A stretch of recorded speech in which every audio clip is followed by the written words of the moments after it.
So today's webinar speakers are Tora Bezier and Zhu Zhang, who are joining us from the University of Auckland and Auckland Biotechnology Institute. They'll be presenting on patient-specific model building and scaling with the Musculoskeletal Atlas project and statistical shape modeling. Tora is a previous winner of a pilot project award from the National Center for Simulation and Rehab Research. So we're excited to see the results of their work today. So with that, I'll go ahead and jump right into your slides, guys. Thanks, Jen. And good morning to everyone. Thanks for tuning in to this webinar. We today are going to talk about some of the work that we've been developing on creating subject-specific computational models. And as a preface to this, I'm sure I probably don't need to convince you all, but I'm sure you're aware that there is tremendous potential for the use of musculoskeletal models in clinical application. However, I think there are a number of limitations and challenges that need to be addressed before the application can really be seen in the clinic. So next slide, please, Jen. So addressing these challenges, I think there are three main areas, and those include, first of all, creating subject-specific models, which will be the focus of today's webinar. The second of those is validation, and this is some work that has been ongoing by a number of people around the world, and particularly the Grand Knee Challenge with colleagues BJ Fregley, Daryl DeLima from the Scripps Clinic in San Diego, where we have access to instrumented knee forces from several patients, where we can try and predict what the contact forces are within the knee joint. And of course, it's incredibly important to validate our models to convince our clinical colleagues that the models are capable of predicting outcome. And the third main challenge then is that clinical prediction. If we generate a model and that model then can predict some sort of outcome, whether that's an outcome for a virtual surgery, for example, or a tendon lengthening, whatever type of intervention you want to simulate, you have to be sure that your model and simulation are capable of predicting those clinical outcomes. So I think these are the three main challenges that we need to address moving forward. And today's talk, as I said, will focus on challenge number one, which is creating patient-specific models. So if you go next slide, please, Jen. Now, what do I mean when I say subject-specific? And a lot of people use this term, but for us, this is a kind of a standard workflow you could imagine where you try to recreate the patient anatomy and be faithful to the underlying geometry of the musculoskeletal system. We might want to have some estimate of the material properties, and this might be the material properties of bone, of soft tissue, whatever the tissue of interest might be. You might want to then have an accurate representation of the kinematics. And of course, this is important and tightly coupled to muscle and joint forces. And so you might have some sort of representation of how you estimate those forces. And then all the way down to the tissue level, here's an example of where we want to maybe estimate the stress in the cartilage of the patellofemoral joint. And you might then envisage this workflow that takes you through this process of trying to get to these subject-specific tissue strains. If we go next slide, the key here really is the linking between these two domains. Now, the typical OpenSim approach deals with getting down to estimating muscle and joint forces, and these are critical components and necessary for estimating tissue-level stresses and strains. The next, or one of the issues here is the link between the two domains. So at one end we have finite element modeling, where we have a continuum mechanics approach to look at stresses and strains. And currently the mapping between OpenSim, which is the rigid body modeling, and the continuum modeling there is a disconnect. So often we're using geometry from a scaled open sim model that may not match the geometry that we say get from medical imaging data where we develop our continuum model. So the work that we're going to present today goes some way to addressing this disconnect.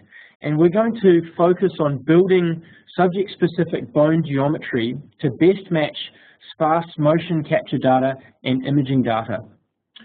So what do I mean by sparse data? I think this is kind of a standard problem in the OpenSim community, where we might capture some interesting information from a patient. In this case, it might be some motion capture data, and then we might also have some data from some medical imaging, and in this case, this is an MR of the hip. Now, what we'd like to do, the question here might be, what are the hip contact forces of this patient? And in order to address this, or try and get down to tissue level stresses, we want to scale and generate an open sim model that best matches both the motion capture data and the medical imaging data. So here is kind of the current approach to this problem. We would typically start with some experimental markers from a motion capture trial, and this of course would be from a static trial and then a dynamic trial, and this might have the patient walking on some force plates. We would then scale an existing open sim model using anatomical landmarks and or functional joint centers, and this is some work that we've done previously as well, investigating the best methods of scaling open sim models.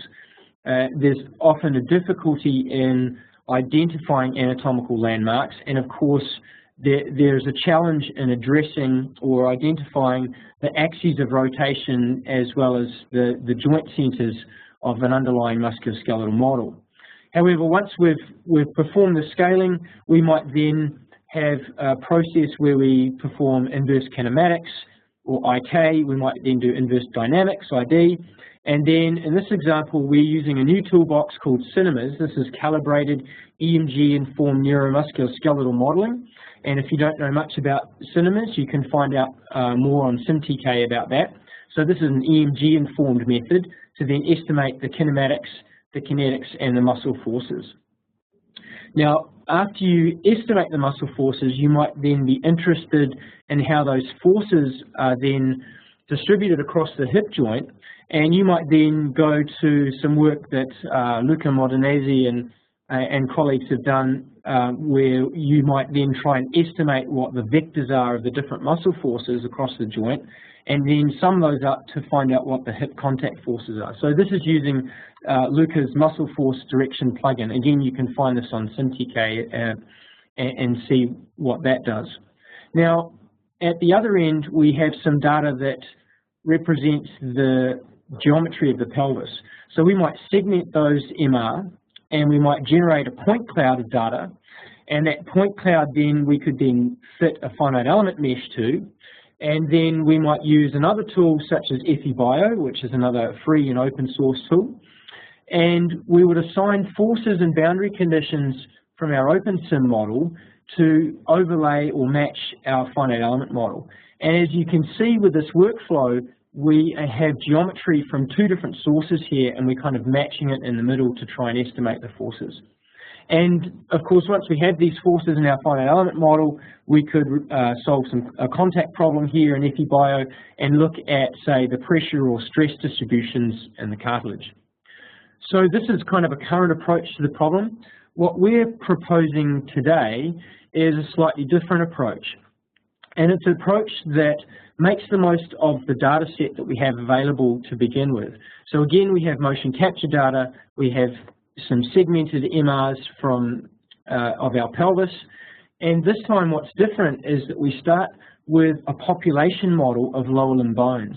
So this population model has been developed over a larger subset of imaging data. In this case, we have CT data from more than 100 patients that has been fully segmented and turned into a population atlas.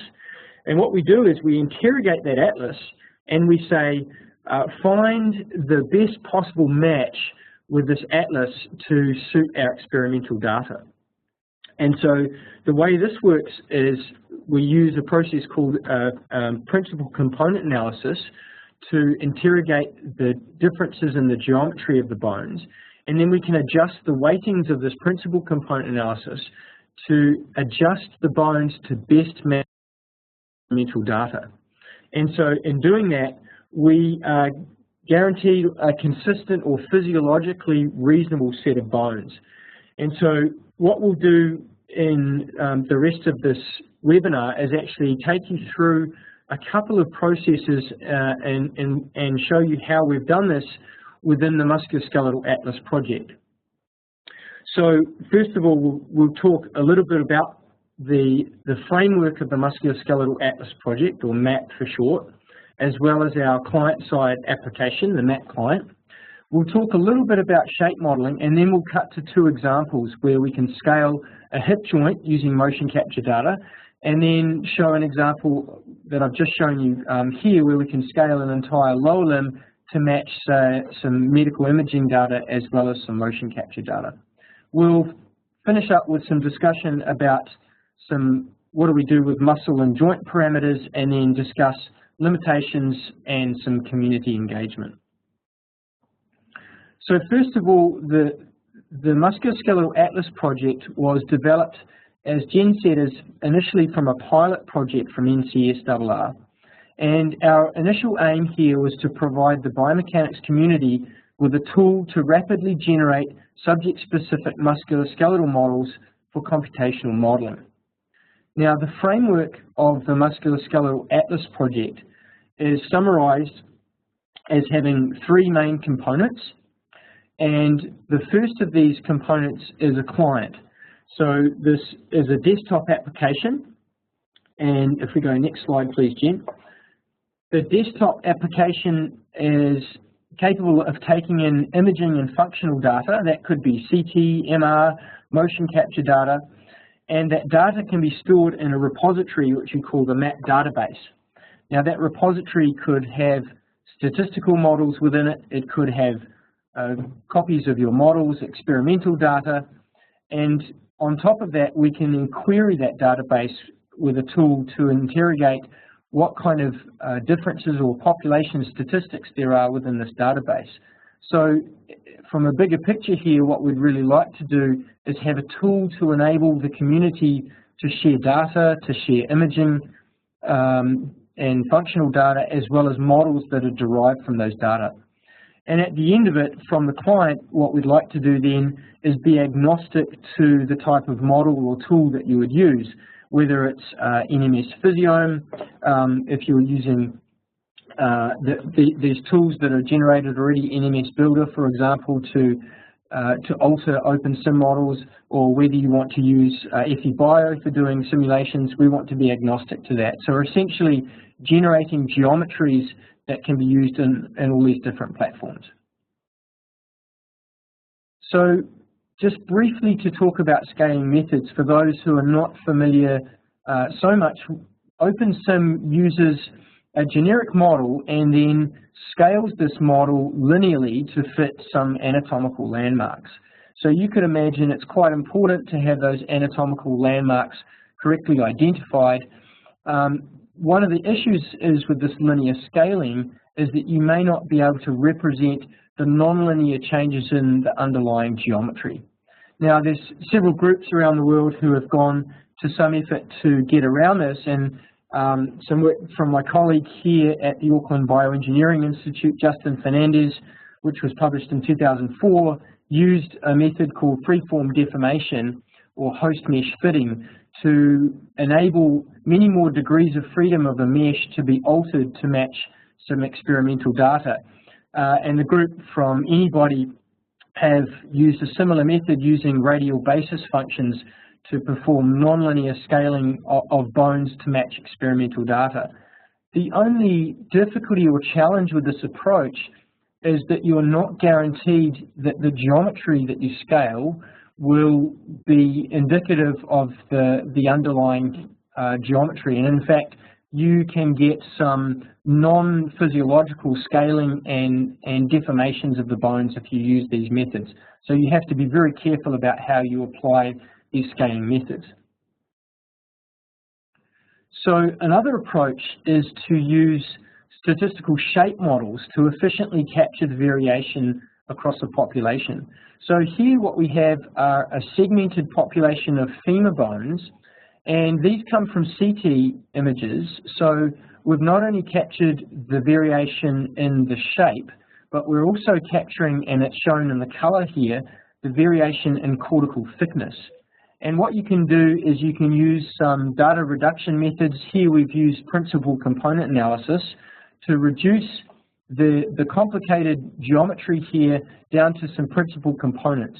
So what we can see here is that we can show that there are three main components here that show not only the shape and geometry of the femur, but also account for the cortical thickness of the femur. And so this is a very efficient way to characterize the complex geometry that you see across an entire population. And so what we're proposing here is that we can use these principal components to scale and morph the underlying anatomical geometry to best match your experimental data. So it's fundamentally a different way of scaling your OpenSim models. So what I'm going to do now is I'm going to hand over to Ju, who has going to show us a demonstration, a couple of demos, the first of which is scaling the hip joint using motion capture data. So Jen, I guess we'll have to take over the webinar here and share our screen so everyone can see this demo working. Tord, is Ju also logged into the webinar? Yes, he's here right next to me. So we're going to bring up, share our screen right now with you and hopefully bring up this example. Can people see our screen? Yes. Yes? Okay. Great. Hi guys.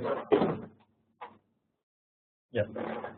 So here is the Map Client software itself. For those of you who have not seen it before, the Map Client is essentially a workflow manager where each step of a workflow or a pipeline, the functionality of each step is provided for by a client, by a plugin. So I'll just load up our first demo, which demonstrates scaling of the pelvis to motion capture markers using two ways. We have the traditional linear scaling, isotropic scaling method, and we're going to compare that to scaling using our statistical shape model of the pelvis. So just to quickly go over this workflow, we're loading up some motion capture data, which is in the TRC format. We're selecting a particular frame from there, and we're inputting the marker coordinates in that particular frame to our two scaling methods. And then we're going to visualize both and have a look at the differences in shape we get from these two scaling methods. So I'm going to execute that. So the Map Client is all written in Python, and as is each plugin. So here we are at our first scaling step, where we're using the shape model to scale and register our pelvis atlas here to markers. So we already pre-selected the markers, the motion capture markers that correspond to our embedded marker locations. So I click register. It's optimizing rigid body transformations as well as scaling along the principal components. So that's done. And then we're going to see scaling by using linear scaling here. And it's going to do the same thing, pretty similar. And now we can visualize both of them side by side. So here we have the two scaled pelvises overlaid on top of each other. Let me just show one at a time. Here's the one from linear scaling. And then here's the one from principal component scaling. So you can see that they're quite different in shape. So the one using linear scaling has just isotropically scaled the pelvis, the average pelvis shape up to minimize the distance between the markers and embedded markers. The principal component scaled one has done this morphing while constrained by the statistical shape model, so it's constrained to a realistic anatomy. And so you can see that, and for example, the hip joint centers are potentially in different positions, and the geometry up in the ilium, as well as the ischium and pubis, are all different. And so when it comes to doing your rigid body model, that means different hip joint centers, as well as different muscle attachment sites, and that's all going to affect your simulations downstream. So that's the end of that workflow, and I think, Jen, we can go back to the slides.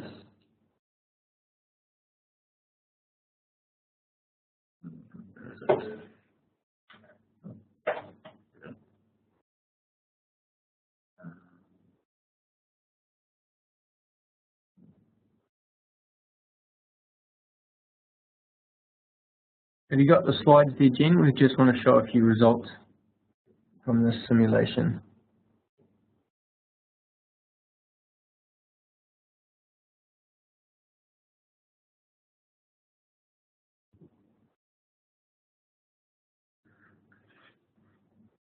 So we've done some validation work on how accurately we can predict the hip joint center using our shape model constraint scaling. And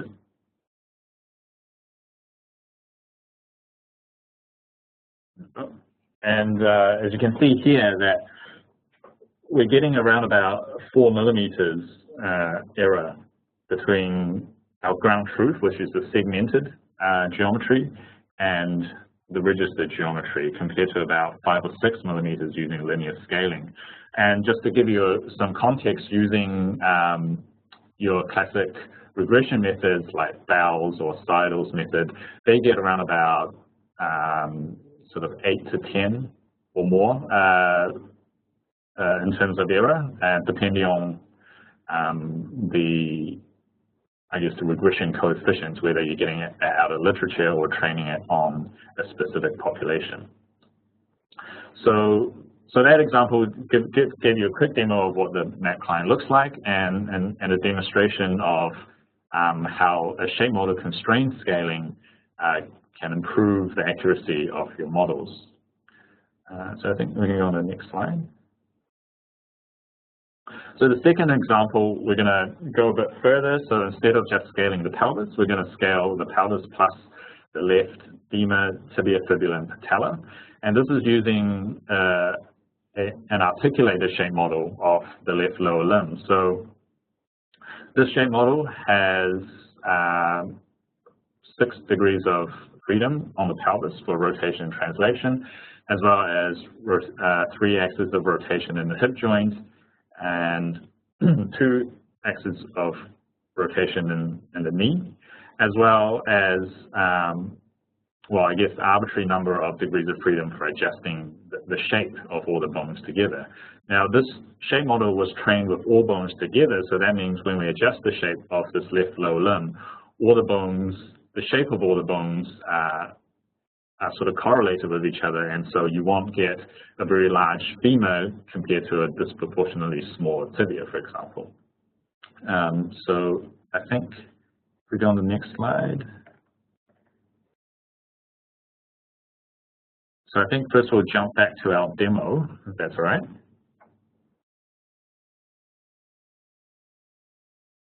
Thank you.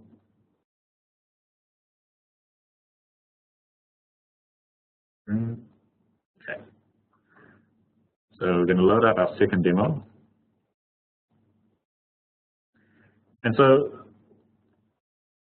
in addition to demonstrating scaling the lower limb, what we're also going to do is do a bit of fusion of different types of data. So like before, we're loading up some motion capture data from a TRC file, and we're using that to customize our lower limb model to get the joint angles and relative positions of everything. But we're also going to load up some segmented data from an MR image, and that MR image is just off the knee, so we don't have the complete femur geometry here. We only have the distal femur, and we're going to combine that geometric data with the mocap data. So to quickly go through, once we have estimated the lower limb bone geometry, we are then going to register the segmented data cloud to our estimate of where the femur is. And then we're going to do a fitting step where we further adjust the geometry of the femur using a shape model of just the femur itself to get a more refined and accurate femur geometry. And then we're going to output all these models to a plugin that we have recently developed that outputs all these, well, that uses all these customized geometry to modify the OpenSim Gate 2392 model. And then we're going to open that model up in OpenSim to see, to let you guys have a look at, what the ultimate output is. So we're going to run this. Oh, this we're going to save it.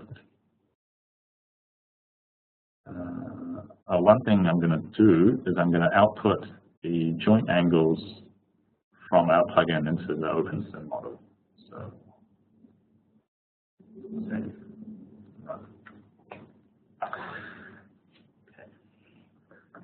So as I was saying before, each of these steps is a plugin written in Python, and each step can have a number of inputs and a number of outputs, and that's how data sort of pass from one step to the next. So here we have our atlas model of the pelvis and lower left limb, and right now it hasn't been registered and it's floating up in space, so I'm going to provide some very rough rigid body transformations to get it roughly in the right place of our motion capture markers. And then I'm going to let the automatic part of it take over. And here it's optimizing the joint angles, the rigid body transformation of the pelvis, as well as the shape of all the bones according to the statistical shape model. And so just like with the pelvis example before, in each of our bone atlas models, we have embedded your usual set of motion capture marker positions in terms of anatomical landmarks. And so here it has registered the left lower limb to the motion capture markers. And then we can go on to the next step, which is registering the segmented knee geometry to our femur model. So this step has given us a rough estimate of the shape of the bones as well as their relative pose to each other. So this step, we're going to register our segmented distal femur surface to the distal femur surface that we estimated in step 4. And this step is just using iterative closest point registration, working on point clouds. And once that's done, here, this step is going to further refine the geometry of the femur by fitting the femur along its principal components to the registered distal femur data cloud. And we do have other fitting steps which can refine the geometry a bit further, but they take a bit longer to do. So in the interest of time, we'll just use this very efficient method to fit the femur. And so you can see it has adjusted the geometry of the femur a little bit compared to the red, which is the unfitted geometry. And I think that's the individual parts of this workflow. And now I'm just going to load up OpenSim with, do you remember where I was output? Let me close these two. Close those ones. Just going to open up the ones that was just written. So go. Yeah. So I'm just going to hide the treadmill ground. And so you can see that the pelvis and the left lower limb have been modified in terms of their orientation. And also you can see that we're not seeing the same old OpenSim bone surfaces anymore. These services were exported from the map client. They've been discretized into a BTP file, which is what OpenSim uses underneath. And we can use them for visualization here. But I guess more importantly for OpenSim is that we've also updated the joint centers. For example, you can see that both the left and right femur are now fitted nicely into the new pelvis acetabulum. And if we go to here, just to show you that it is rotating about the new hip joint. And similar deal with the knee down here, knee ankle. So it's rotating about an updated knee joint center. Now, some of you guys might have noticed that the muscle insertion points and via points are a bit funky on this new updated model, and that's because we haven't updated those. We haven't updated those yet. That is a work in progress. We have a method of warping or morphing the via points and insertion points using a geometric method. However, there are also other methods out there that we can, I think, discuss later on in this presentation. So, is there anything else you want to add? No, I think that's good. We can probably cut back to the slides, please, Jen, and we'll just quickly discuss the results of this workflow.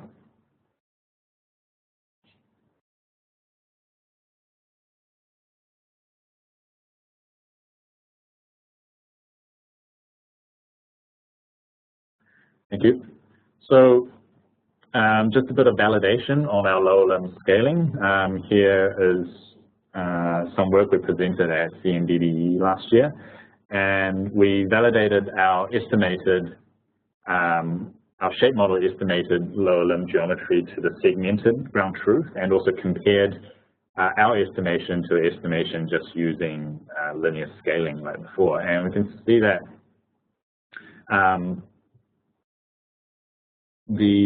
so these are 4 cases displayed here. On the left of each, we have the shape model estimate, and on the right, we have the estimate using isotropic scaling.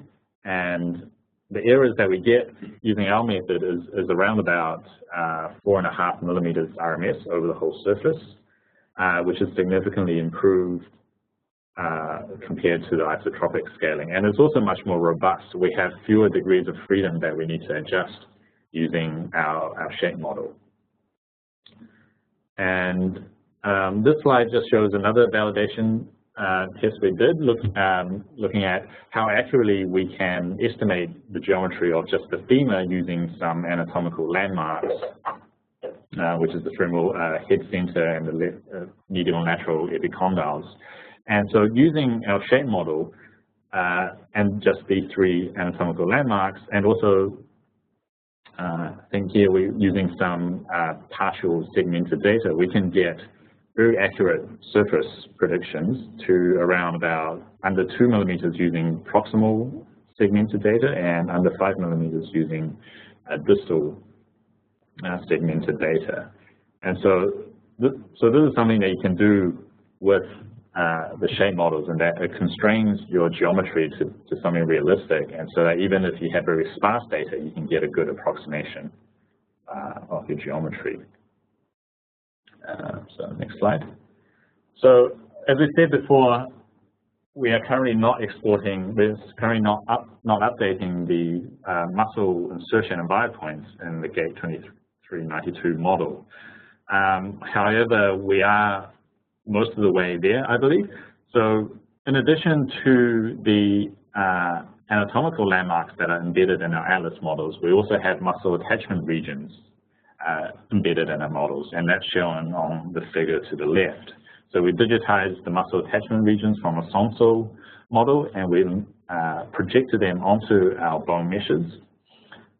So instead of just being point insertions, these are regions, and we've done that for basically the lower limb. So we have these regions on the pelvis, tibia, fibula, patella, and so on. However, in OpenSim, we are still dealing with these points, and the method we're currently working on is embedding all the via points and insertion points in an atlas volume. So instead of just the atlas surface mesh, we have atlas volume, and after we get our patient-specific bone surface shape, we can deform that atlas volume to the new bone surface geometry, and that will update all the insertion and buy points with it.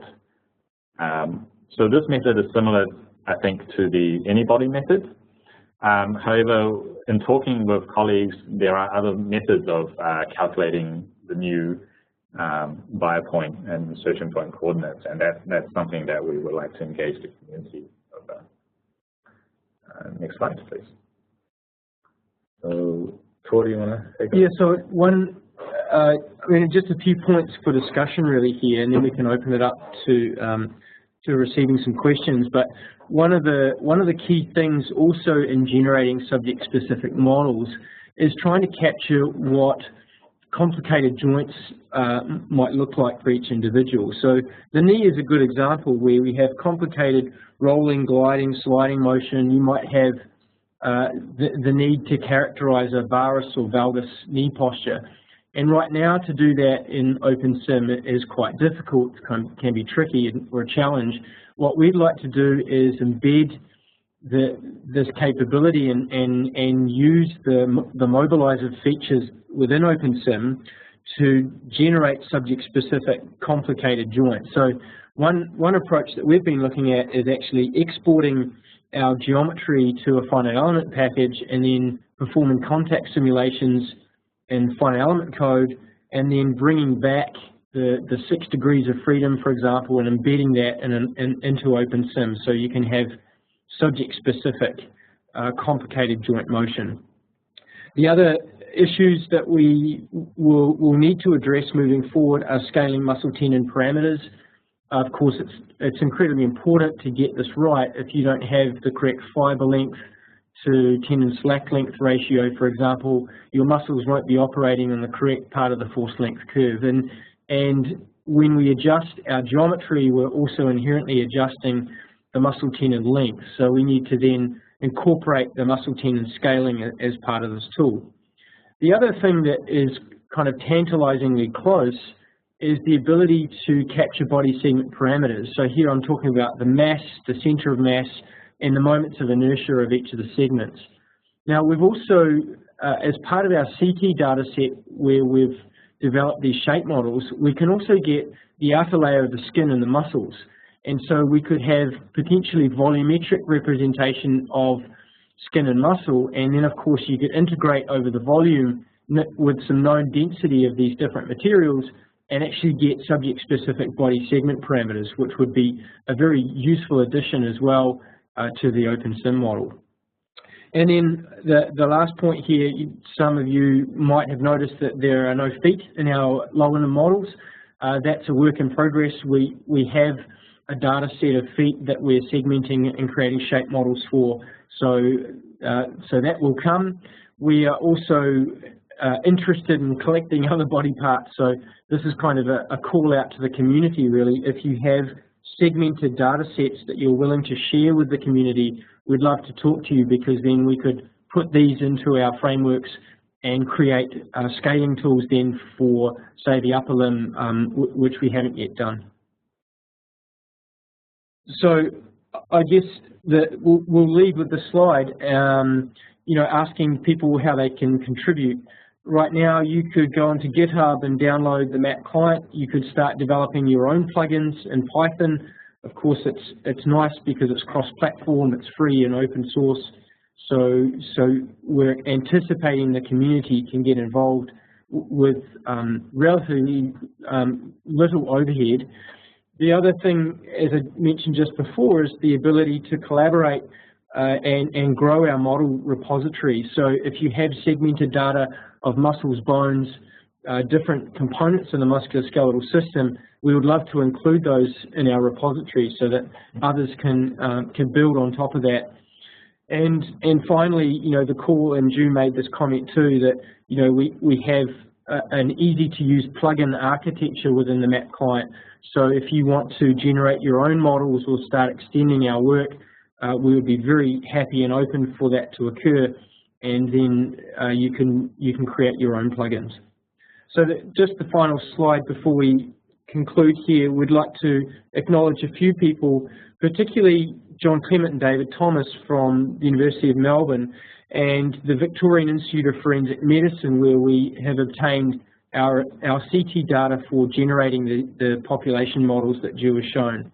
We'd also like to thank our colleagues Paul Nielsen and Dwayne Malcolm at the Auckland Bioengineering Institute, and acknowledge the funding from the US FDA as well as the New Zealand Ministry of Business, Innovation and Employment for this work. And with that, we'll close and open up for questions.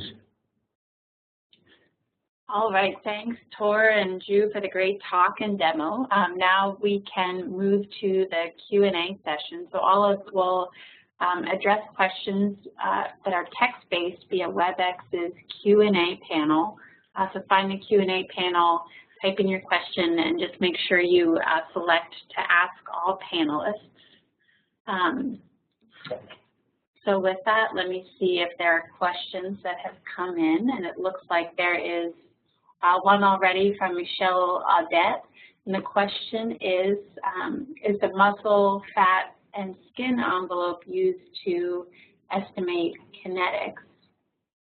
Would you get a different result for, say, a slim versus obese individual? So right now,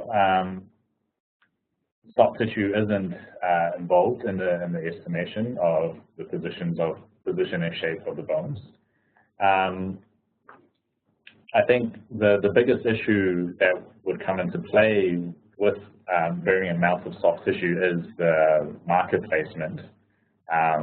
As many of you probably know, that it can be pretty unreliable as you get towards people with more soft tissue. The distance between your markers and actual bony landmarks they're supposed to represent get further away, and there's more soft tissue sliding. But I think that is one place where the shape model also helps out, is that even if your marker has slid away from the bone or is just far away to begin with, the shape model still constrains your shape, your bone shape, to something that is realistic, at least in terms of the training population for the statistical shape model. And our shape model for the femur, at least, comes from over 200 subjects with a wide range of anthropometric variables. So I think our shape models do, in a way, do capture people of different sizes. If I may just add, one thing we've done and experimented with is using a stylus or a pointer device. So if you have essentially a stick with some markers on it, and you calibrate those markers so you know where the end of the stick is, you use that pointer device. And this is, the method from Capozzo and his group, the CAST method, if you've heard of that. But you use this pointer device to get a better representation of where the underlying anatomy is. So with a patient who is obese, for example, with a lot of soft tissue, you can still use the pointer device to get closer to where the bone is and register a point that you think is closer to the bone, and you use those points then to do the scaling. Great, thanks. So now we have a question from Michael Harris. And his question is, if we have a database of models from a specific pathologic group, is it possible to use those within the client to run the statistical shape modeling and scaling based on those results? Yeah, it's an excellent question. So the population model will only predict geometries that are part of that population. And so if, for example, you're interested in developing a statistical shape model of children with cerebral palsy who have known kind of deformations and unusual bony geometry, you would then develop a different statistical shape model for that population. And we've done that on several populations already. We've done that with a group of adolescents who have slipped capital femoral epiphysis, so they have deformations of the proximal femur, and we've created separate shape models that characterize those deformations. And we're wanting to do that as well. We're developing, with colleagues in Australia, we have a consortium together where we're characterizing bony deformations as well as muscle changes in children with CP. So it's possible, yes, if you have that pathological group, you could generate a different shape model for that group.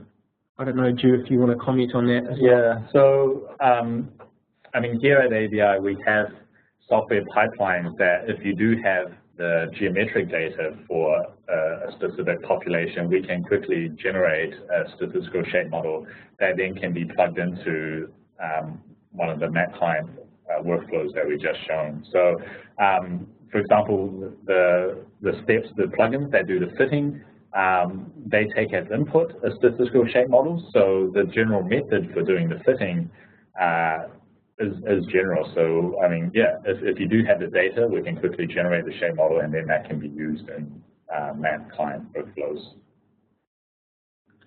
Great. So now a question from Nathan Smith that is somewhat related to the previous question. So his question is, first he said, great talk.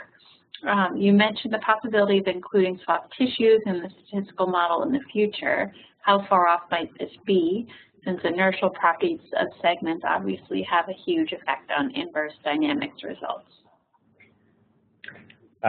So I think we're pretty close. We have a PhD student who is working on statistical models to estimate muscle volume in the lower limb from simple anthropometric measurements. And so I guess through that method, if we input some marker positions, we can calculate some length and width of those, and then feed it into her statistical models, and we can get bulk muscle volume. And then if we have some idea of how that breaks down over particular segments, then there you would have your mass and initial parameters, I think. Right? Cool. Yep, no, that's right. So it's a matter of getting the data and the segmented data and putting it in. That the rest of the tools and actually doing the analysis is relatively straightforward. All right, great. Then we have time for one more question, and this is a question from Pim Pelican. Is it possible to include, for example, is it possible to include, for example, bone density to the statistical shape model to estimate material properties for FEA? Thank you. Yeah, that's a great question, and that is something that we are working on at the moment, in fact. So from our population of CT images, they are calibrated QCT images, so we can actually get bone mineral density, at least apparent bone mineral density out of those images. And a while back, we did create some statistical shape models, well, statistical models that combine shape with the BMD distribution. However, some of you who have done some statistical models of BMD might know that methods like PCA are not as good for these sort of intensity-based distributions as they are for shape. And so right now we just started a project right now trying to capture not only bone mineral density variation throughout the femur, but also the anisotropy of the trabecular bone throughout the trabecular volume using some fabric tensor measurements, and hopefully we're going to try out some non-linear statistical methods to try to capture that information more efficiently. And then, yes, the idea is that in addition to predicting just the shape, you predict the cortical thickness. That's something we can do already, but also then predict the bone mineral density and structural variation throughout the inside of the bone, and then generate and input that into a finer Allen model. And just on the topic of FEA, in the demo we showed outputting to OpenSim format, but we can also export the models generated in standard STL or other 3D formats, and that can then go into common meshing programs to generate finer element ready meshes. All right, great. So with that, I think we'll go ahead and wrap up the Q&A session. Thanks to all the audience members for the great questions, and thanks again, Tor and Chu, for the great talk. Before we wrap up, I want to quickly acknowledge our funding sources. OpenSim and the National Center for Simulation and Rehab Research are supported by several grants from the NIH, along with the DARPA Warrior Web project. You can learn more about the OpenSim project, find out about upcoming webinars and other events on our website, and you also see a pop-up survey that will appear at the close of the webinar. Please fill that out to let us know what would improve the webinar experience and what kind of topics you'd like to see in the future. So with that, we'll go ahead and close the webinar, and thank you again, everyone, for participating. Thank you all. Thanks, everyone.